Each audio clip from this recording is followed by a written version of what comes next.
이스라엘의 역사는 기다리는 역사입니다. 예수님 오시기 전에 600년이 넘는 700년 북왕국이 멸망한 것이 BC 721년이고 남유다가 멸망한 것이 587년, 586년에 걸쳐서 일어났습니다.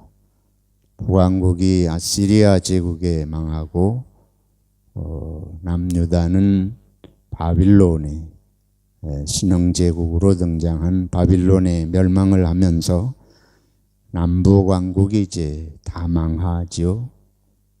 그러고는 그때부터 제국들의 속국 생활을 하기 시작을 합니다. 식민지 생활이 얼마나 어려울지는 우리 한국이 일본의 36년 식민지 생활을 한걸 통해서 알 수가 있습니다. 또 중국의 늘 지배를 간접적으로 직접적으로 받아오면서 중국의 눈치를 보아와야 했던 것이 우리 한국의 역사여서 우리는 민족적으로 그런 많은 한을 안고 경험하고 있습니다. 이스라엘은 북왕국, 남왕국이 멸망한 이후에 제국이 멸망하지만 바빌론이 멸망하지만 바빌론을 멸망시킨 페르시아에 다시 속국이 되고 페르시아를 멸망시킨 헬라의 그리스에 다시 속국이 되고 그리스를 멸망시키는 로마 제국에 다시 속국이 됩니다. 그래서 예수님 오실 때에까지 600~700년 계속해서 독립의 시간을 가져본 적이 거의 없는 그런 부자유한 속국의 생활을 합니다. 물론 예수님 이후에도 1945년 이스라엘 연합군의 승리로 말미암아 영국의 통치를 받던 데서 영국이 자유를 선언함으로 이스라엘이라고 하는 현대 국가가 생겨나긴 했지만은 거의 2500년 넘는 세월을 이스라엘은 항상 남의 민족의 지배를 받고 살아왔습니다. 그래서 지금도 이스라엘은 시오니즘이라고 하는 것이 살아있는 사상인데 이때 당시에 이스라엘은 끊임없이 제국이 망하고 자기들은 자유의 국가가 되는 기다림, 소망, 그것을 이루어줄 구세주, 메시아를 기다리는 삶이 그들에게는 끊임없는 꿈이었습니다. 오늘 예수님께서 기다리는 사람들, 신랑을 기다리는 열처녀의 비유를 합니다. 혼인잔치의 주인공인 신랑을 기다리는 비유를 하셨지만 이것은 사실은 이스라엘의 이야기 옳습니다. 메시아 구세주가 와서 이스라엘을 구원해 주는 날을 기다리는 그 민족의 대망의 이야기로 우리가 해석을 해서 들을 수가 있습니다. 말씀드린 대로 끊임없이 제국은 망하고 이스라엘은 자유를 얻어 흥하게 해 주실 메시아, 하나님이 보내시는 신적인 구원자를 이스라엘은 지금 기다리고 있습니다.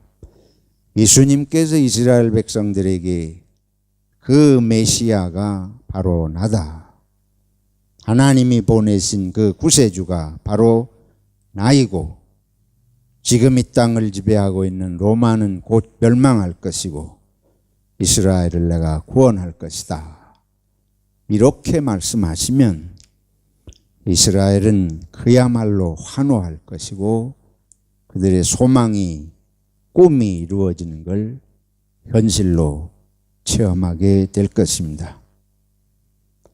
사실은 그런 소망을, 그런 기대를 예수님에게 했던 것이 사실입니다. 왜냐하면 예수님께서 병든 자를 고쳐주시고 죽은 자를 살리시고 바다의 풍랑을 잠잠케 하시고 귀신을 내어 쫓으시고 예수님이 하신 이 네 가지 종류의 기적은 유대인들로 하여금 이분은 사람이 아니고 분명히 하나님이 보내신 메시아라고 믿을만 한 그런 분이셨습니다. 그래서 제자들도 사실은 그런 기대를 걸고 따랐던 것을 우리가 부인할 수가 없습니다. 그런데 그런 기대를 걸고 있는 유대인들에게 또 제자들에게 오늘 하시는 아주 중요한 말씀이에요. 오랜 동안 구원자를 기다리는 백성들에게 하신 말씀이기 때문에 거저 한번 해보는 이야기가 아니고 주님은 중요한 뜻을 담아서 말씀을 하고 있습니다. 내용은 우리가 읽은 대로 이렇습니다. 천국은 하고 시작을 하세요. 예수님 마태복음은 천국 비유를 많이 하고 계십니다. 지금 읽은 25장 1절로 13절은 천국의 신랑을 기다리는 열처녀 비유고 14절부터도 또 달란트 비유지만 그것도 천국에 대한 말씀입니다. 그래서 천국은 하고 이야기를 하시는데 우리가 일반적으로 천국은 하면 뭐 천국은 살기가 좋다, 싸울 사람이 없다, 미울 사람이 없다, 전부 사랑하고 살고 뭐 이런 아름다운 나라고 1년 내내 실과가 맺히고 덥지도 않고 춥지도 않고 뭐 이런 천국에 대한 일반적인 설명을 해 주실 것을 우리가 기대할 수 있겠습니다. 근데 예수님께서 하시는 천국의 말씀은 천국의 뭐 내용이 아니에요. 천국이 이렇게 생겼다 저렇게 생겼다가 아니고 천국을 기다리는 사람들에 대한 이야기를 해 주셨습니다. 그 천국을 기다리는 사람들, 그러면 그렇게 말씀하셔야 될 거 아니에요. 천국을 기다리는 사람들의 이야기를 해주겠다 이게 아니고 천국은 그럼 무슨 소리예요? 천국을 기다리는 이 사람들의 마음이 천국이라는 말씀이에요. 천국은 이런 사람들의 세상이다.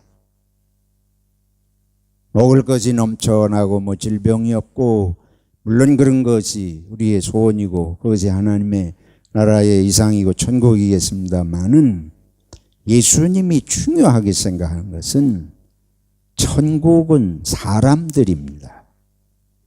천국은 사람들이에요. 하나님을 기다리는 사람들, 천국을 기다리는 사람들이 천국입니다. 물론 그렇다고 해서 영원한 하나님의 나라가 안 온다는 얘기가 아닙니다. 영원한 하나님의 나라와 천국이 온다고 할지라도 그 세계는 그 천국을 참으로 기다리는 사람들의 세계가 될 것입니다. 10처녀가 있대요. 그 중에 5처녀는 슬기롭고 5처녀는 미련했다. 5처녀는 신랑을 혼인잔치에 신랑을 기다려야 되는데 뭐 당연히 올 때가 되면 오겠지. 일반적으로 뭐 신랑이 낮에 오지 밤에 오겠어요. 그러니까 그냥 올 때가 되면 올 테고 그러면 맞이해서 하면 되겠지. 뭐 따로 무슨 특별한 게 있겠나. 그런데 5처녀는 신랑이 밤에 올지 모른다. 일상적이지 않은 생각입니다. 일반적으로 안 일어나는 일입니다. 근데 그 생각까지 했다는 거예요. 밤에 오면 어떻게 하냐. 오늘같이 뭐 스위치만 올리면 다 불이 들어오는 세상이 아니니까 밤중에 깜깜한데 신랑이 오면 신랑을 영접하고 해야 되는데 뭐가 필요해요? 등불이 각자가 준비해야 될 거 아니에요. 등은 있어요. 등은 뭐 언제든지 준비된 게 아마 있을 수 있습니다. 근데 문제는 그때를 생각하고 기름을 준비했냐. 안에 기름이 있어야 등불을 태울 수가 켤 수가 있잖아요. 근데 이 5 처녀는 조금 일상적이지 않아요. 우리의 이 경험이나 생각으로 보면. 하필 밤에 올지 모른다는 생각을 해가지고 기름을 준비했다. 특이한 예가 아닌가 볼 수 있습니다. 근데 그거는 예수님께서 의도적으로 하신 말씀이에요. 의도적으로 하시고 일상적이지 않아 보일 때는 분명한 깊은 뜻이 있는 줄로 믿습니다. 무엇이겠습니까? 이제 이 5 처녀가 등불을 기름을 준비해 가지고 신랑이 막상 실제로 밤에 왔어요. 실제로 밤에 왔어요. 그러니까 기름까지 준비한 처녀들은 뭐 문제될 게 없죠. 바로 등불을 켜서 맞이하고 혼인잔치를 그 자리에 마련된 혼인잔치에 같이 참여할 수가 있었는데, 기름을 준비하지 아니한 처녀들이 기름을 준비한 처녀들에게 가서 우리가 밤에 오실 줄 몰랐다. 밤에 올 줄 몰라서 기름이 없으니 우리 기름을 좀 당신들이 가지고 있는 걸 나눠달라. 그러니까 이 기름이 당신들하고 나눠서 쓸 만큼 충분하지 못하다. 그러다가는 우리 둘 다 너희들이나 우리나 다 이게 문제가 되겠으니 차라리 지금이라도 가서 기름을 파는 사람들에게 사오너라. 근데 사러 갔어요. 그 사이에 문이 닫혔다. 혼인집 잔치집의 문이 닫혔어요. 막 기름을 사가지고 와서 보니 문이 닫혔어요.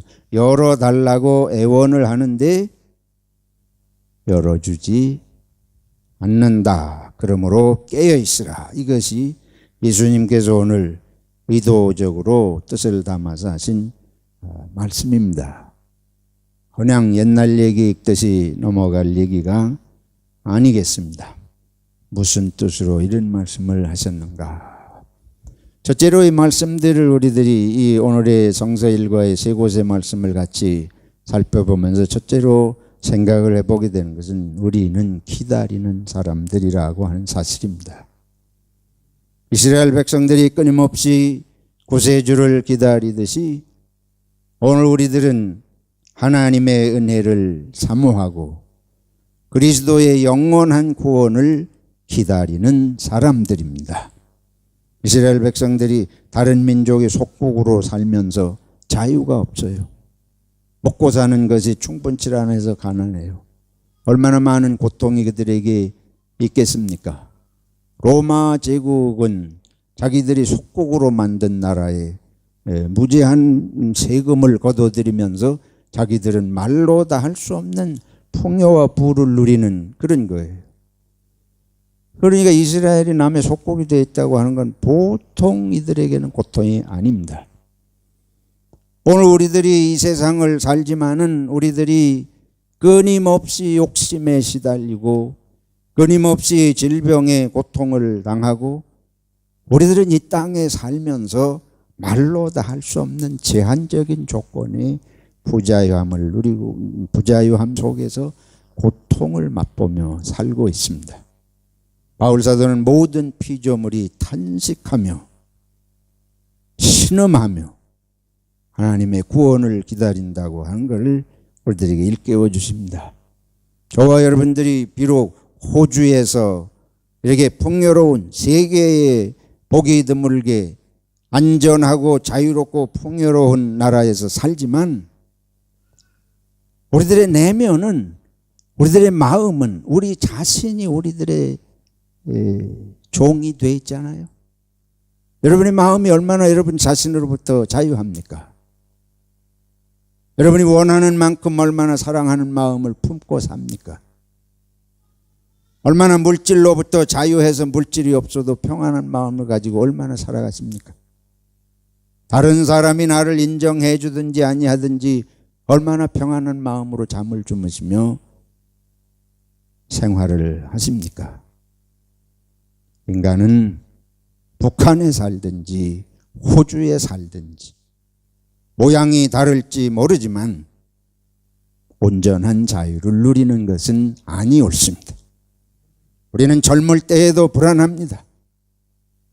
내 미래가 어떻게 펼쳐질지 알 수 없는 미래라고 하는 것이 불안의 그림자예요.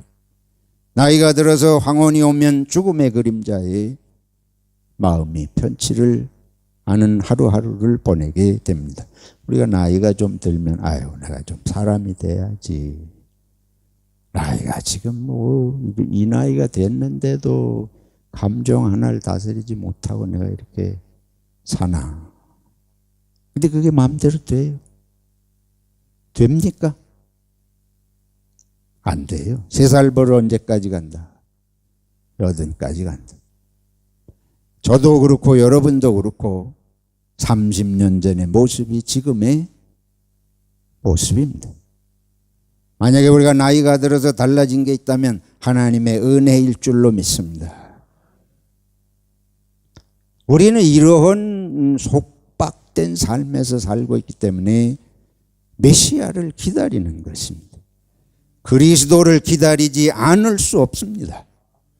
예수 그리스도의 누가 우리의 이 모든 허물과 죄를 깨끗게 하시고 하나님의 영원한 영생을 우리들에게 주시겠습니까? 바울 사도는 그래서 우리들에게 기다리는 삶을 이렇게 일깨워 주고 있습니다. 주께서 호령과 천사장의 소리와 하나님의 나팔 소리로 친히 하늘로부터 강림하시리니 그리스도 안에서 죽은 자들이 먼저 일어나고 그 후에 우리 살아남은 자들도 그들과 함께 구름 속으로 끌어올려 공중에서 주를 영접하게 하시리니 그리하여 우리가 항상 주와 함께 있으리라. 바울 사도는 데살로니가 교회 성도들에게 일부러 이거를 일깨우시는 건 아니에요. 그때 모든 그리스도인들은 다 주님이 속히 오실 걸 믿고 기다리고 있었습니다. 그 기다림에 대해서 바울 사도는 죽은 자들도 살아있는 자들도 함께 주님의 재림을 공중에서 영접하게 되고 그리해서 우리가 항상 주와 함께 있으리라. 그러므로 이러한 말로 서로 위로하라. 하나님의 영원한 생명 구원의 은혜를 기다리는 것이 우리들의 삶의 모습입니다. 근데 우리는 막연히 기다리는 사람이 있을 수가 있어요. 기다리는 것은 다 기다림이지만 예수님이 주신 말씀을 보면 2종류의 기다림의 사람들이 있습니다. 하나는 기름을 준비하는 처녀 중에 5처녀입니다. 기름을 준비하지 않는다고 하는 게 뭐냐? 그냥 기다리는 거예요. 그냥. 그게 제일 간단한 표현이겠어요. 내가 할 게 아무것도 없어요. 그냥 구세주가 오셔서 다 해결하는 그날이 올 것이다. 그거 그냥 믿고 그냥 기다리는 거예요. 근데 이 사람들이 보면 다 뭐 했다 그런가 하면 졸고 잤다. 왜? 밤이 오니까. 어두우면 자야지. 당연한 거 아니에요. 아무 대책이 없어요. 그냥 그분이 오실 때 되면 오시겠지. 늦어지면 알려주시겠지. 그렇잖아요. 늦어지는데도 안 알려주면 뭐 어떡하냐.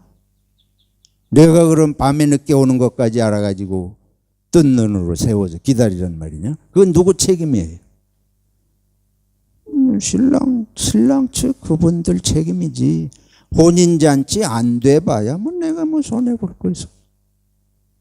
혼인잔치 제대로 안 되고 밤에 와가지고 사람들 안 모이고 하면은 신랑만 문제고 그 혼인집만 문제지 나야 아쉬울 게 뭐 있어요.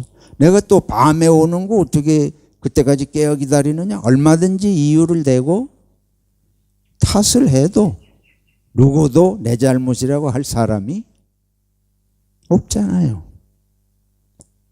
우리가 그렇게 살지 않습니까? 이 세상의 모든 일에 여러분이 아쉬운 게 뭐가 있습니까?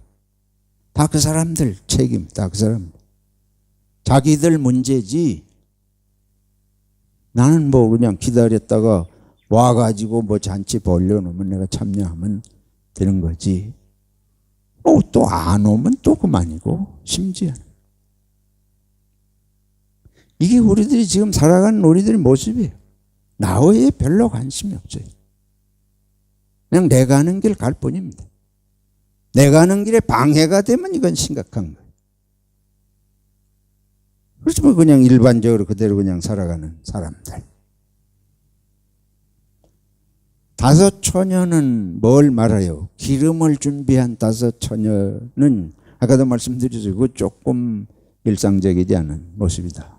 아니 밤에 올 것까지 생각해가지고 내가 기름을 준비해. 저쪽에서 연락해가지고 밤에 갈 테니 어쩔 수 없으니 기름을 준비해라. 그래도 또 밤에 와가지고 괴롭히냐. 이럴 판인데. 이건 저쪽에서 얘기도 없는데 알아가지고 미리 밤에 올 것까지 준비를 하는 게 이게 제정신이에요. 그래서 이게 이상한 사람들입니다. 이상한 처녀들이에요. 여러분들 신앙생활을 어떻게 해야 된다고 보십니까? 여러분이 생각하고 기다리는 메시아는 어떤 분입니까? 여러분들에게 어떤 존재예요? 나는 그분을 위해서 그분과 함께 하기 위해서 내가 아무것도 할 것이 없는가요? 마음이 정말로 신랑을 기다리는 마음이 아니고는 이것은 할 수 없는 생각입니다. 정말로 신랑이 오기를 기다리고 신랑이 오는 걸 기뻐하고 이 혼인잔치에 정말 기뻐하면서 축하할 마음이 없이는 이런 생각을 하지도 않고 할 필요도 없을 거예요. 예수님은 지금 이스라엘 백성들이 메시아가 와가지고 그들이 애굽은 또 로마는 다 멸망시키고 해방시키면 나는 그냥 누리면 되지. 잔치집에 가서 뭐 이렇게 즐겁게 하는 것 같이 즐겁게 누리면 되지. 가 아니라는 것입니다. 이스라엘 백성들이 지금 심각한 함정에 빠져 있어요. 하나님의 나라를 천국을 원하는 것 같지만 메시아를 원하는 것 같지만은 이거는 하나님이 인생을 향해서 원하시는 것이 무엇인지에 대해서는 도무지 관심이 없습니다. 하나님이 우리를 향해서 원하시는 것은 하나님과 참으로 함께 사는 세상을 원하시는 것입니다.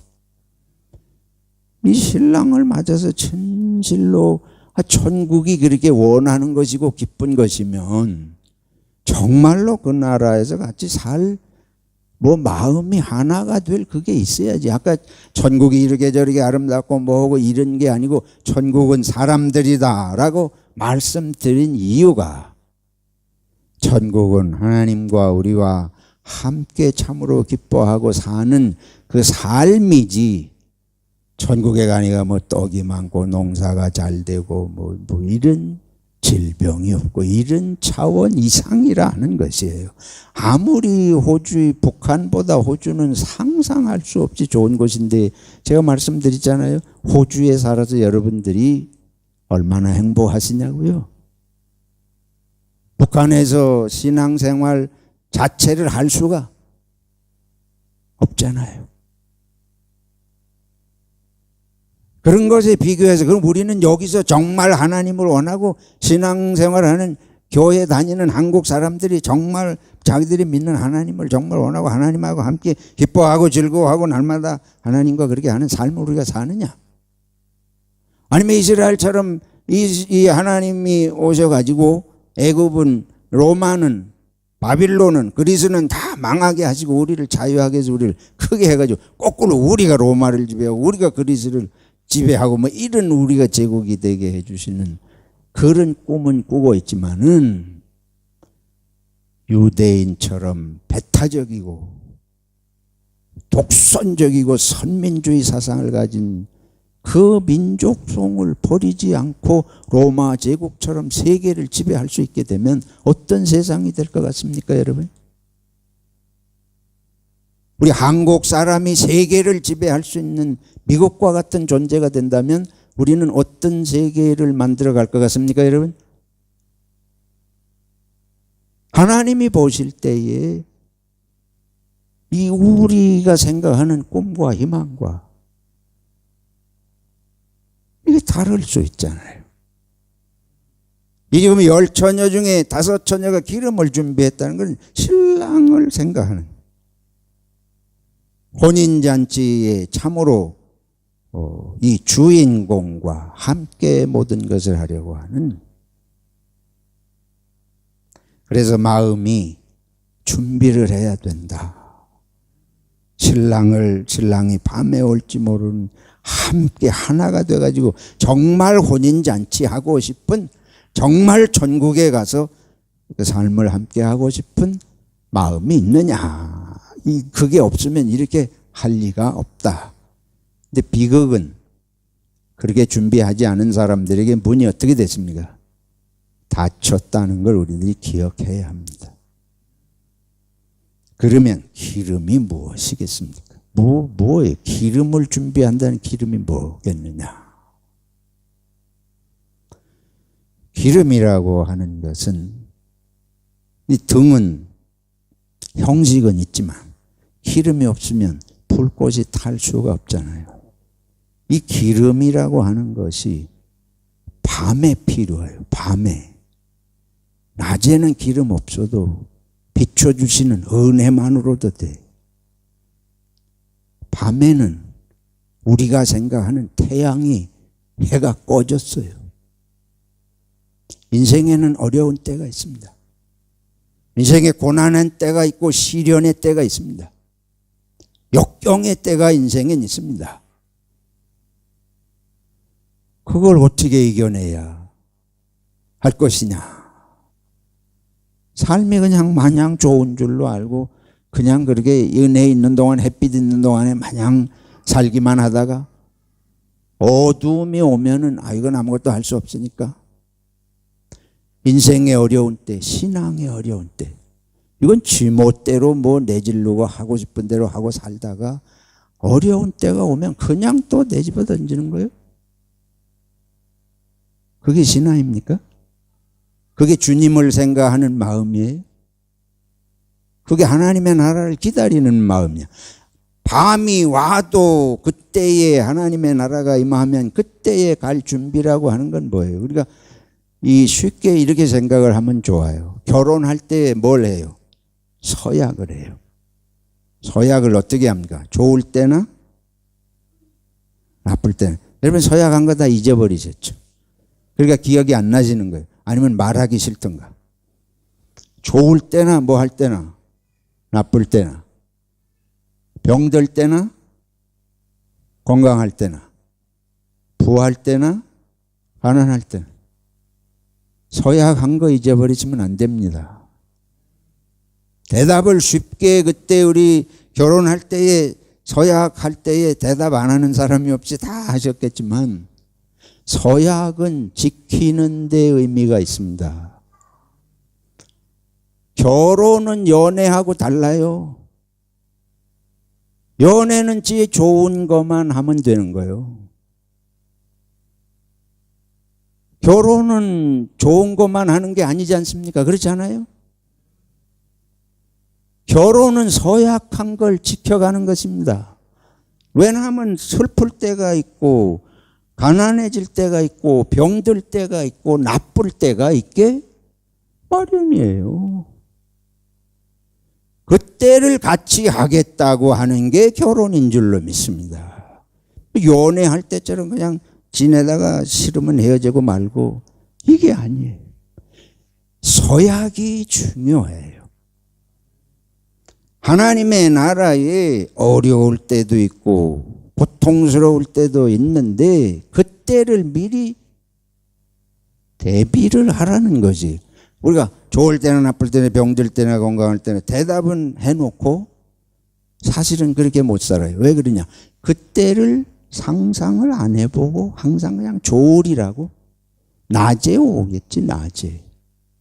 항상 좋을 리가 없는데, 반드시 밤이 있는데, 반드시 환난의 시기가 있고 어려운 시기가 있고 병들 때가 반드시 있는데 그때를 미리 생각을 하고 결혼 서약을 해야 할 줄로 믿습니다. 여러분 옛날에 이 생각 안 했으면 지금이라도 그 결심을 하시기 바랍니다. 지금이라도 내가 이런 생각 없이 살았구나. 지금이라도 오늘이라도 결심하고 서약을 다시 마음에 새겨야 돼요. 그래서 내가 이 옆에 내가 꼴 보기 싫어질 때는 어떻게 해야 될 것인가. 미리 상상을 해놓고 그거에 대해서 대비책을 가지고 있어야 된다는 거예요. 하다가 뭐 문제가 생겨가지고 그냥 뭐 이게 싸우고 뭐 막 이러면 그냥 갈라지자. 그래서는 안 되죠. 그러려면은 그걸 이겨내려면 그런 상황을 미리 예견을 하고 분명히 그런 때가 온다. 오지만은 그때를 이거를 같이 이겨내고 쪼개지지는 내가 않겠다. 어떤 문제가 이렇게 어려움이 오더라도 내가 쪼개지지는 않겠다는 것이 결혼 뭐예요? 서약입니다. 믿습니까? 그래서 여기 여호수아가 이제 신앙의 서약이에요. 여호수아가 한 건 신앙의 서약을 확인하는 것입니다. 그리고 여호수아서 24장 읽었잖아요. 이스라엘 백성들이 이제 가나안 땅에 들어갑니다. 그 땅에 들어가서 어떻게 살 거냐. 이거는 달콤한 광야에서 하나님이 만나도 주시고 메추라기도 주시고 홍해도 갈라주시고 요단강도 갈라주시고 이제는 그런 때가 아니에요. 이제 결혼해야 돼. 아무것도 할 수 없으니까 하나님이 다 해주시던 광야 시절을 넘어서서 이제 결혼해야 됩니다. 결혼. 이 하나님과 우리 사이의 결혼 서약서가 뭐냐 하면 십계명입니다. 십계명을 놓고 도장을 찍으라는 거예요. 십계명의 첫 번째가 뭐예요? 누구를 섬기라? 하나님을 섬기라. 이걸 아주 분명하게 이제는 이 땅에 들어가는데 그동안은 하나님이 다 해주셨지만은 이 땅에 들어가서 이제는 살아야 돼요. 결혼 생활을 해야 돼요. 누구하고 결혼했습니까? 하나님하고 결혼해서 이제는 생활해야 되는데 그걸 다시 한번 여호수아가 결혼 서약을 다시 확인하자. 그래서 너희들이 애굽 저쪽에서 섬기던 그런 우상이나 뭐 이런 거 하나님께서 너희들을 분명히 이 땅으로 인도해내시지 않았냐. 근데 이제 앞으로 들어가서 어떻게 살지 선택해라. 이전에 섬기던 그런 우상이나 뭐 이런 것들을 다시 섬길 것인지 아니면 여호와 하나님만 섬길 것인지 다시 생각을 하자.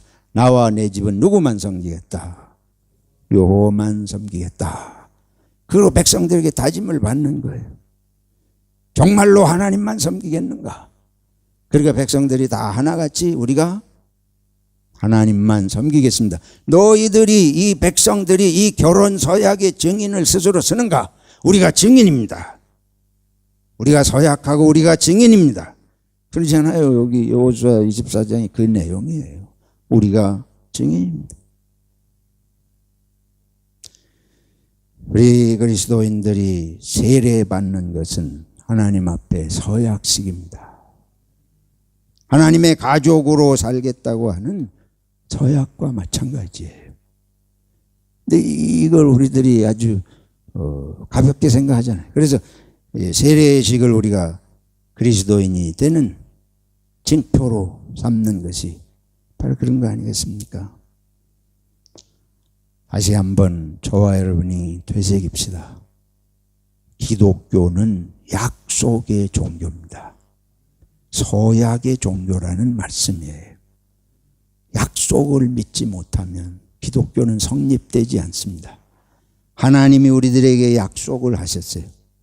하나님은 그 약속을 독생자 예수 그리스도의 생명을 주시면서 우리를 구원의 약속을 지키셨습니다. 그런데 우리들이 하나님을 온전히 섬기겠습니다. 예수 그리스도를 믿기로 선택하지 않았어요. 너희들이 이제 선택을 해라. 선택한다는 건 뭘 말하는 거 하면 약속을 지키겠다는 뭘 하는 거예요? 선택을 하는, 당신하고 나하고 이제 연애 관계가 아니고 적당히 살다가 수틀리면 갈라지는 연애 관계가 아니고 지금 뭐 서약하는 거 하면 결혼 서약하는 거예요. 함께 살겠다고. 근데 아직도 제가 볼 때는 연애하는 것처럼 신앙생활하는 분들이 많은 것 같습니다. 아직 연애 중이십니까? 아직 골라보는 중이에요? 어떤 놈 또 나타나면 갈 겁니까? 별거 아니에요. 에이, 이 교회 없으면 내가 뭐 교회가 뭐 연애하는 거지. 거기 헌신은 없어요. 결혼하신 줄로 믿습니다. 여호수아가 이스라엘 백성에게 서약하듯이 선언하고 선택하고 이제 앞으로 너희가 선택해라. 스스로 분명하게 생각해서 선택하고 그리고는 그 서약을 지키고 살아라. 여러분 스스로 선택하신 게 분명하다면 하나님 앞에 신앙의 길에 어두운 때를 예상을 하시고 하나님 앞에 기도하고 매달리면서 서약을 지키시기를 축원합니다. 그래서 우리들이 이게 기다림이에요. 이게 기름이에요. 어떻게 실질적인 기름은, 실질적인 내용은 뭐겠지? 말씀을 가까이 해야 할 줄로 믿습니다. 말씀이 기름이에요. 하나님의 말씀 없이 어려운 때를 이겨낼 길이 없습니다. 무슨 재주로 뭘 붙들고 어려운 때를 이깁니까? 하나님의 말씀입니다. 기독교는 그래서 약속의 종교이고 약속은 말씀입니다. 말씀의 약속을 믿는 것이 우리의 신앙입니다.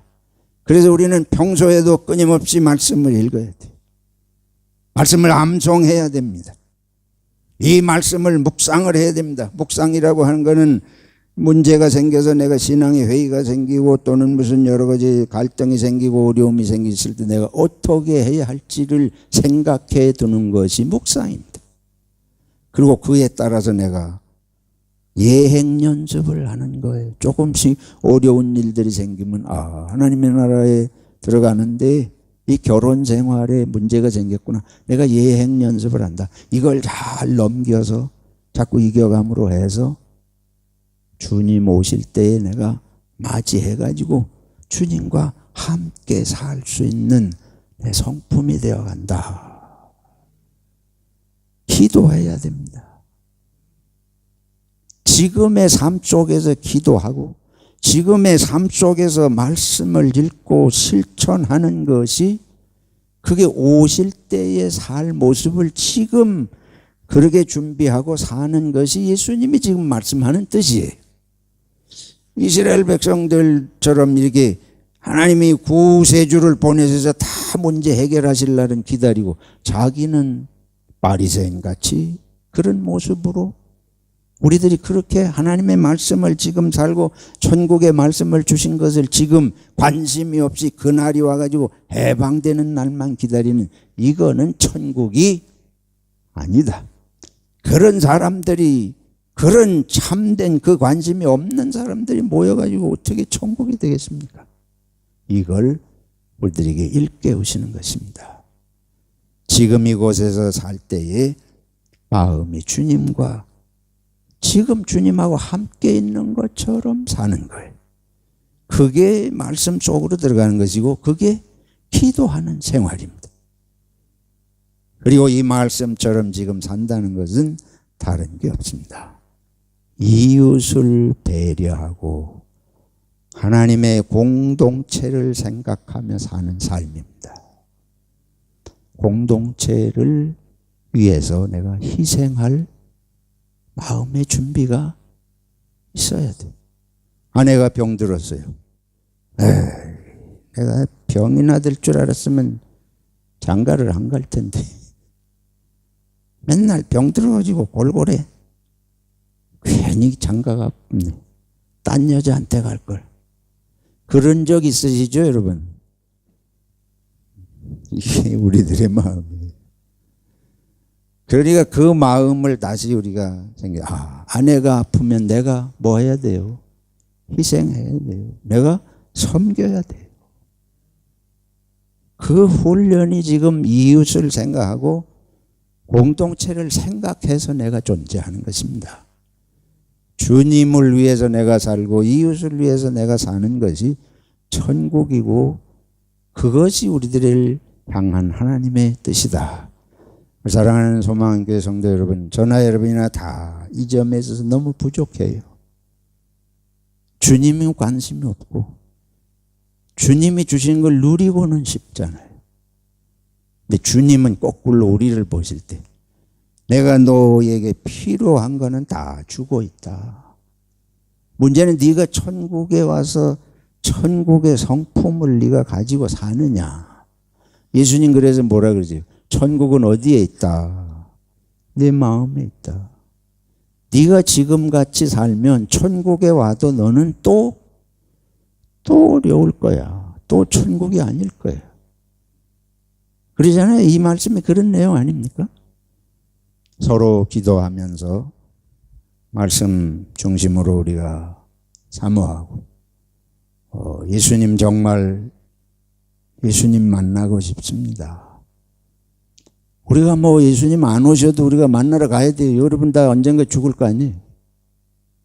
죽으면 다 그날이 종말이고 죽으면 그날이다 주님 만나러 가는 날인데 주님이 이 세상에 내가 죽기 전에 오시든지 아니면 내가 주님 오시기 전에 죽어서 만나든지 둘 중에 하나 분명히 만날 겁니다. 그럴 때에 제가 주님 사모하고 살았습니다. 주님 생각하고 제가 이겨냈습니다. 주님 사랑합니다. 고백할 수 있는 이 믿음의 기름을 오늘도 신앙의 핵심, 신앙의 중심에 서로 천착된 그 말씀에 집착하고 중심으로 살 수 있는 다짐의 시간이 되시기를 축원합니다. 하나님 아버지, 우리가 얼마나 주님 보시기에 세속에 취하였는지를 주님 아십니다. 용서하여 주시옵소서. 다시 한번 우리를 위해 목숨까지 주신 주님을 생각하며 우리도 주님 사모하고 형제 자매와 더불어 주님을 향한 마음을 현실 속에서 기도하며 최선을 다해 실행해 갈 수 있도록 성령님 도와 주시옵소서.